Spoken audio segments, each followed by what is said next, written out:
Hello, lovelies. Your friendly neighborhood spider here.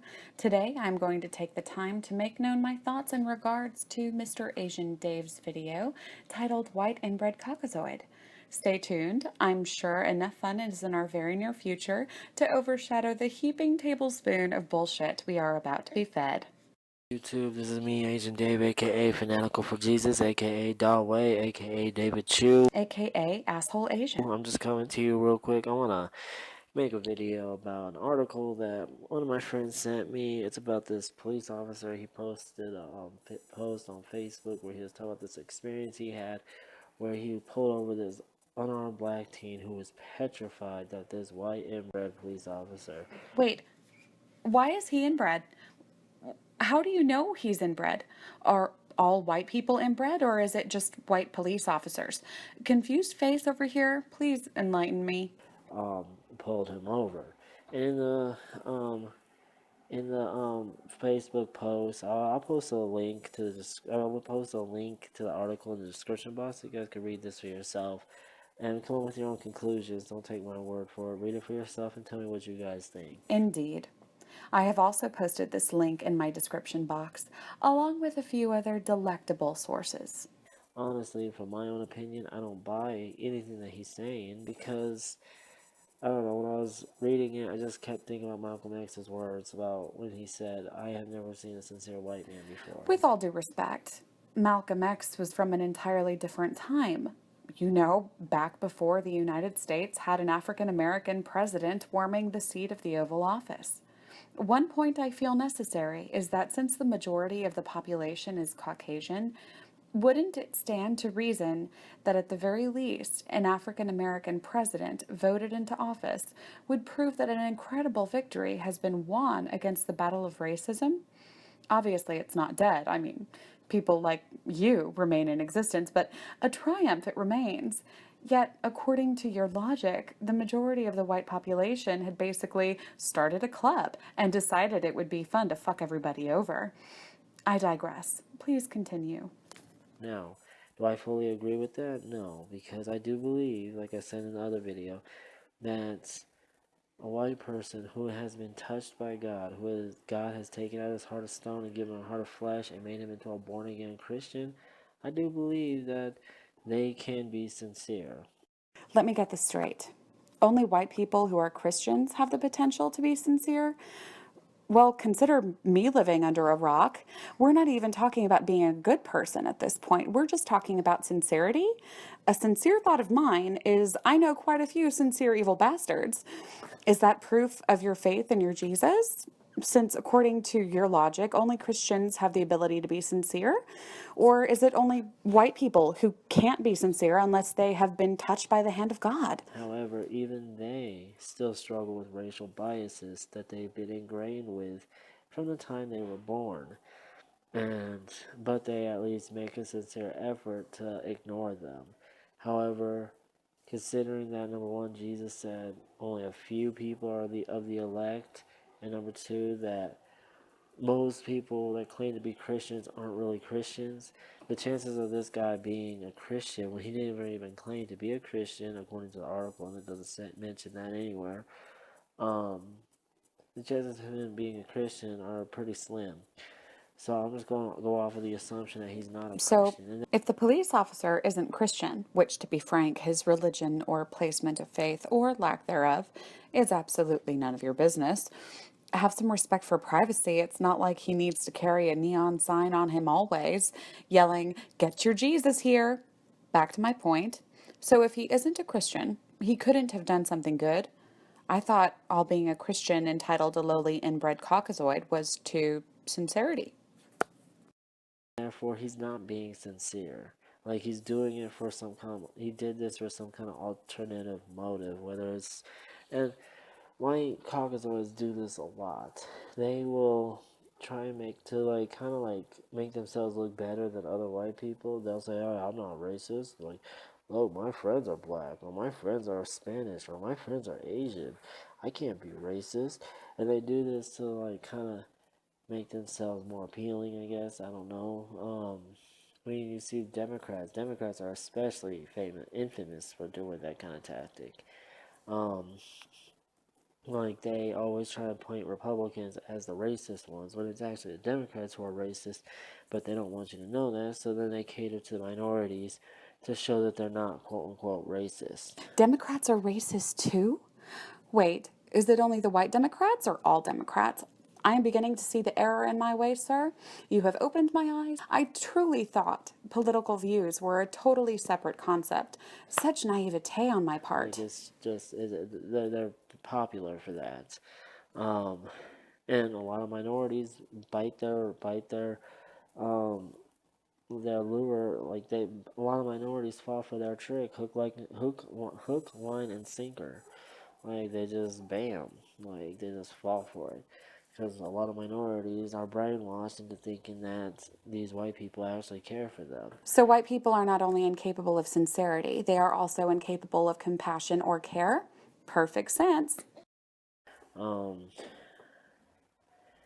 but yeah, it's just it's a story. I do not buy it at all. Like, he talks about, oh, he didn't understand why this other black teen kid um was so afraid of being pulled over by him, and it bothered him so immensely that bullshit. Get the hell out of here with that crap. Those damn whites are completely void of sincerity and It kindness. didn't bother you not one bit, and you know it, so you can stop trying to fake like you know, like it did bother you. Right. He couldn't have possibly been honest about this. He absolutely just had to have a hidden agenda. He's the evil stepmother. Um, then he says, I don't know who to blame, whether it be the media, whether it be Colin Kaepernick. He just wants it fixed. Why would he automatically think that Colin Kaepernick was to be blamed? The first thing he automatically gravitated toward was the media. The second was bad cops. The third was protesters. Finally, the fourth was Colin Kaepernick. And why not? The whole statement made by him, after all, has everything to do with police brutality. So why wouldn't this police officer put two and two together and ask the $1 million question that obviously has your panties wadded? All Colin Kaepernick did was stand up for something that was right. He refused to stand for a song that glorifies slavery. I understand that the national anthem has a verse which contains an embarrassing tidbit on slavery. At the time it was written, sad but true, this is how it was. Embarrassing part of American history? Most definitely. But that verse is not sung.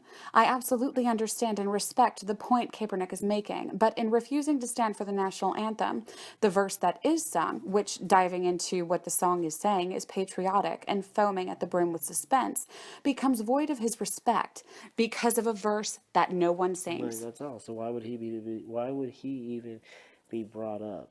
The fact that this police officer, his first thing to jump to was Colin Kaepernick, shows you where his mindset really is. Clearly, a sincere Christian such as yourself would be pro at detecting insincerity. Um, yeah, it's definitely it's sad. It really is, and a lot of minorities, they don't see this. Like, the sad thing is, most minorities that read this article, they're probably gonna look at it and they're like, oh yeah, see, there are some good white folk out there. That's the sad part. Hope is the sad Well, part. like, maybe there are, but the ones that are good, or the ones that are sincere, are the ones that A, have been regenerated by God into new creations, or B, they have just had the blinders taken off their eyes, like Tim Wise, and they see racial inequality and um, white privilege and stuff going on. So now, in order to do good, you have to be sincere. In order to be sincere, you need to be Christian or have the blinders taken away to see racial inequality.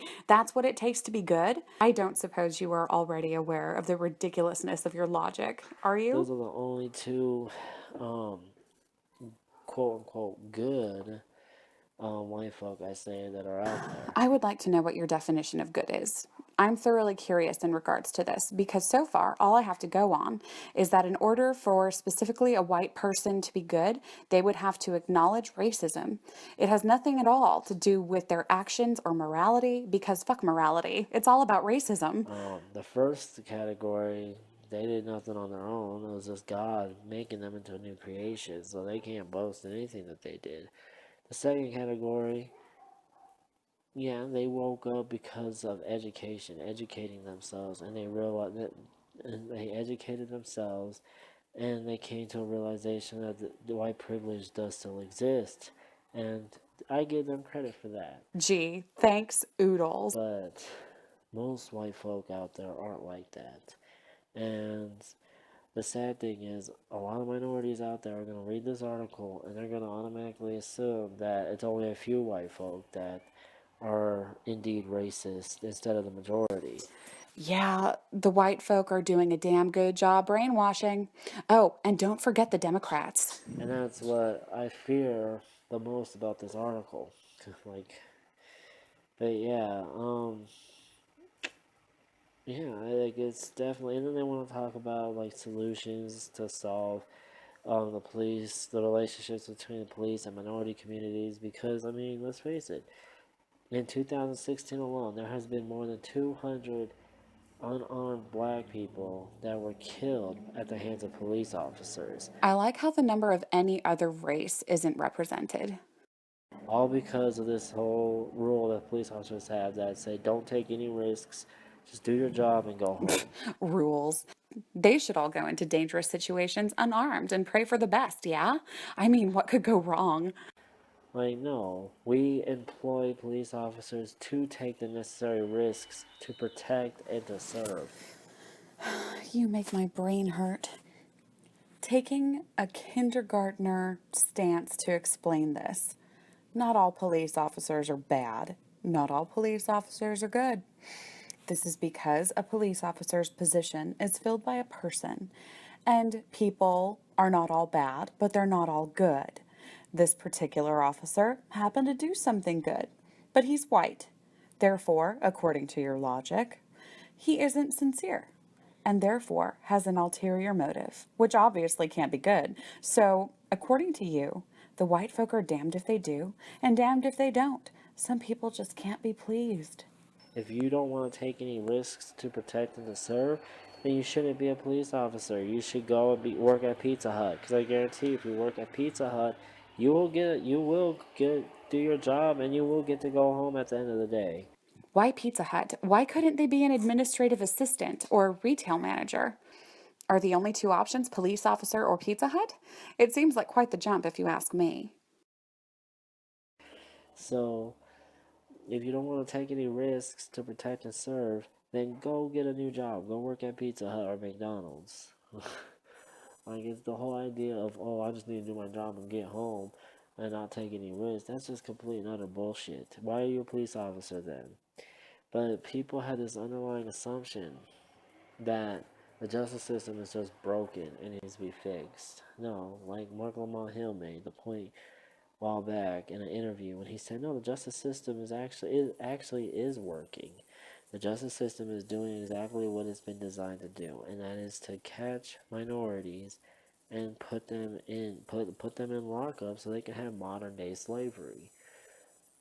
Like, why these white folk are so evil and sadistic that they figured out a way to get around the 13th Amendment, and that is by locking up black and Hispanic people under bullshit charges, and then they make them into modern day slaves in our prison system.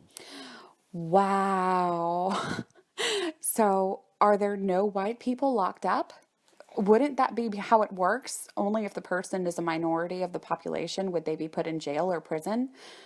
Well, that's the purest, unfiltered bullshit I've ever heard. Like, and for more information on that, if you want to go deeper into that, I suggest a good book for you to read. It's called The New Jim Crow by Michelle Alexander. It's a phenomenal read. Like, I guarantee it that you'll love that book. Another good book for you guys to read is called The Racial Contract by Charles W. Mills. That's also a pretty good book too. But yeah,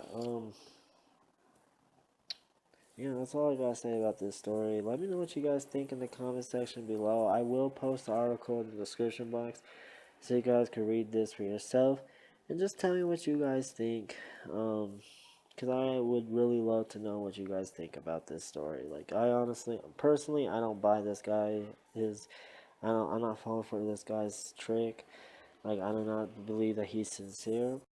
Right. Once again, if a Caucasian fellow does something nice, it simply can't be sincere or good. But I would like to know what you guys think about what he said. Yeah, and also another story that was on that article is about the new remake of Mulan. Like they're talking about, they're going to, I guess, come. I didn't read the whole article that was on the bottom. If you didn't read it, why are we fucking talking about it? I just kind of skimmed through it, so I don't know exactly all the details. All I got out of it was there's gonna be like a white mercenary in his 30s that's gonna decide to want to help out China against the Huns because he sees Mulan, he becomes enamored by her, and this just plays into a whole freaking white savior complex and yellow fever and like all that other bullshit. Like, no, if they do that, I'm gonna be fucking pissed because that's ruining the story of Mulan. I mean, well, Disney already ruined the true story of Mulan to begin with. Because Disney is where you go for facts on history. But if they do this, they're gonna ruin the story even more than what Disney already did. Like, at least in the Disney version, the first one, they actually stuck to the script. They kind of stuck to the real life story. Well, his video simply cuts off here. I'm going to go watch Mulan now, and I'm going to fucking enjoy it. Thank you for watching, and I hope to see you again soon.